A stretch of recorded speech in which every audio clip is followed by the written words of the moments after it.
With the Los Angeles Times, Lindsay Theory, joined by beat reporter Gary Klein. We're at the Coliseum. It's Thursday. USC taking on California this evening. But first, let's talk about the front page of the sports section today, because our own Bill Plaschke spoke with Josh Shaw for the first time since Shaw fabricated his heroic story back in August. Gary, what was your reaction to the story?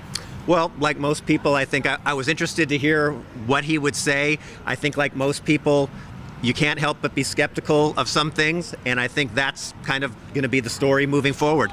An attempt by Josh Shaw, I'm sure, to get his story out in front for NFL people as they come to evaluate players. We started the week with Ed Orgeron.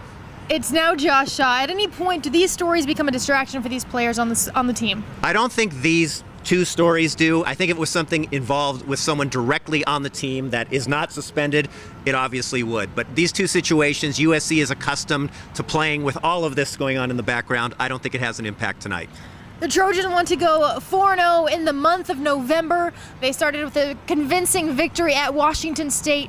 Now it's California, who's motivated to win in the Coliseum. They haven't beat the Trojans in 10 seasons.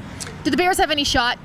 I think they have a shot, but not a real good one. They came close in 2002. They came really close with Aaron Rodgers in 2004. Aaron Rodgers back in college. That's a long time ago.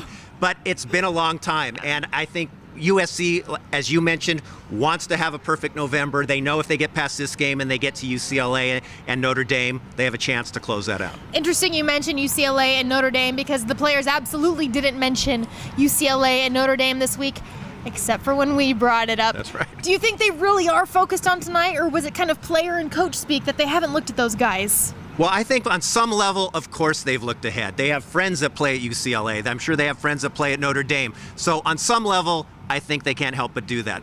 But, as you mentioned, I think through the week, pretty focused. They know this is an important game. Nothing happens for them that's going to be good if they don't win. And so I think they're going to get through this. All right, so the Trojans play California this evening. Be sure to keep it on the Los Angeles Times, and Gary and I will bring you all the latest coverage from the game, and then I will have our post-game recap as well. With Gary Klein, I'm Lindsay Theory for the Los Angeles Times.